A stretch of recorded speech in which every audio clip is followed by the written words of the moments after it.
Rekan-rekan Akademia, apa kabar? Kembali lagi saya Usep Suhud dengan video baru. Dalam video kali ini saya ingin membahas tentang ada satu chapter di buku The Handbook of Online and Social Media Research karya Ray Poitner. Nah, di bab pertama ini membahas tentang jenis-jenis survei online. Survei online itu adalah bagian dari ya kalau kita mundur ke belakang dulu nih. Di kalau Anda menulis skripsi, disertasi, tesis itu di bab 3 kan Anda akan diminta untuk menjelaskan tentang teknik mengumpulkan data. Teknik pengumpulan data itu dengan cara apa gitu. Teknik pengumpulan data untuk kuantitatif tuh in general kan ada dua macam. Ada um, ada yang disebut dengan probability dan yang kedua disebut non-probability. Nah, untuk non-probability ada yang contohnya convenience sampling, ya, convenience sampling method atau purposive sampling method.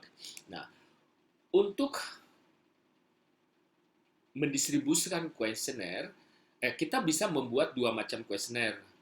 Satu yang versi cetak dan yang kedua versi online. Nah, online itu di video saya punya satu video yang membahas tentang bagaimana membuat online survei. Nah, online survei ini, nah itu yang dibahas oleh si buku ini. Ada beberapa macam. Namun demikian, beberapa hal yang menurut saya tidak lengkap, maka saya akan lengkapi dalam penjelasan saya. Oke, ya. Di buku ini dibahas mengenai misalnya yang disebut dengan contoh dari survei online itu pertama adalah web survei. Web survei itu Anda bayangkan gini, untuk memahaminya itu Anda bayangkan apa yang dilakukan oleh Kompas, apa yang dilakukan oleh Detik, Tempo kayak gitu ya. Mereka suka ada polling kan. Nah di polling itu kita tinggal mengisi, nah itu semacam itu. Nah, ada contoh lain dari si web survei itu, ini yang pernah saya lakukan dulu waktu saya membuat disertasi. Saya membuat kuesioner di sebuah aplikasi yang namanya Qualtrics waktu itu. Qualtrics ini semacam Google Form, semacam juga SurveyMonkey dan seterusnya ya. Nah, si Qualtrics ini, saya buat dulu kuesioner dari secara online, lalu kemudian linknya saya minta ke pihak kampus, jadi ada pengelola web, untuk minta tolong link saya itu dipasang di sana. Jadi dan itu dilakukan oleh beberapa mahasiswa lain yang melakukan survei sejenis seperti saya. Jadi menggunakan web sebagai tempat mendistribusikan. Jadi ketika ada orang yang baca dan dia pengen mengisi, ya tinggal klik aja seperti itu. Web survei. Nah, yang kedua adalah email survei. Email survei, siapa ini namanya, si Poitner ini, dia memberikan contoh ada dua. Yang pertama, di body email itu. Jadi begitu kita mendapatkan email dari si peneliti, atau kita sebagai peneliti mengirimkan email ke seseorang, nah seseorang ini yang kita suspek akan menjadi responden kita, dia pas membuka jadi langsung kuesionernya itu ada di sana di dalam email itu. Nah, nanti terakhirnya tinggal submit saja ya. Nah, atau email survei menurut si Poitner ini bisa juga si peneliti itu membuat kuesioner misalkan dalam bentuk tertulis, kita bikin dalam words ya, MS Words, lalu kita buat dia sebagai attachment. Nah, si responden tinggal membuka attachment-nya, kemudian mengisi secara manual, mengisi ya, tinggal pilih atau isi dengan ketikan atau seperti apa, lalu dikirim balik ke kita sebagai peneliti. Nah, yang tidak dibahas di sini bahwa kita juga bisa kita buat bukan di MS Word tapi di kuesioner secara online, misalkan di Google Form, lalu kita kirim linknya melalui email ke calon responden kita. Nah, itu yang disebut juga sebagai email survey. Berikutnya yang dia bahas adalah online survei. Oh, oke, dia cuma membahas satu survei, web survei, email survei, dan yang ketiga downloadable survei. Sebentar.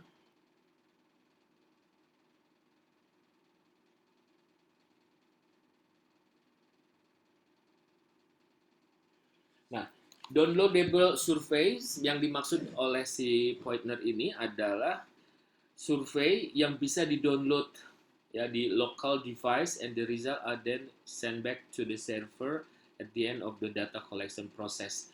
Oh, oke. Jadi konsepnya survei itu ada di, jadi pemahaman saya tentang downloadable surveys di sini yang mungkin agak berbeda juga. Jadi kayak misalkan Anda membuat kuesioner secara online ataupun tidak online, ya, baik online maupun tidak online. Lalu kita taruh di komputer kita, entah itu laptop, entah itu PC, atau bisa juga dalam mobile kita, handphone, atau dalam tablet.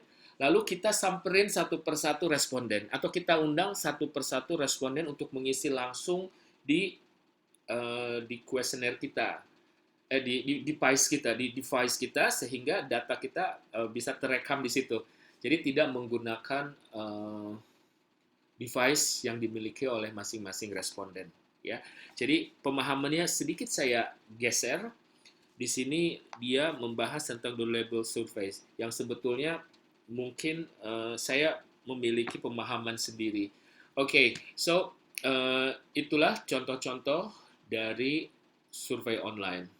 Ya, sebelum saya tutup, saya akan bahas sedikit, bikin ringkasan bahwa yang untuk online survei itu ada beberapa macam. Yang pertama tadi menggunakan web based ya. Jadi link kita pasang di sebuah web. Terus yang kedua bisa berupa email. Jadi di email itu kita pasang link kuesionernya kita taruh di body email ya, atau kita kasih linknya lewat email, atau yang kuesionernya bisa dikirim sesuai dengan attachment. Yang ketiga, surveinya berupa survei kita taruh di dalam sebuah device kita, entah itu komputer, laptop, ya, PC, tablet, mobile, dan seterusnya. Lalu kita kasih kita mengundang responden untuk mengisi langsung di device yang kita miliki.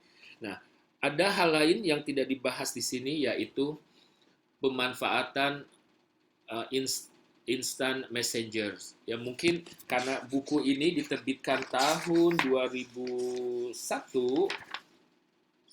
tahun 2010.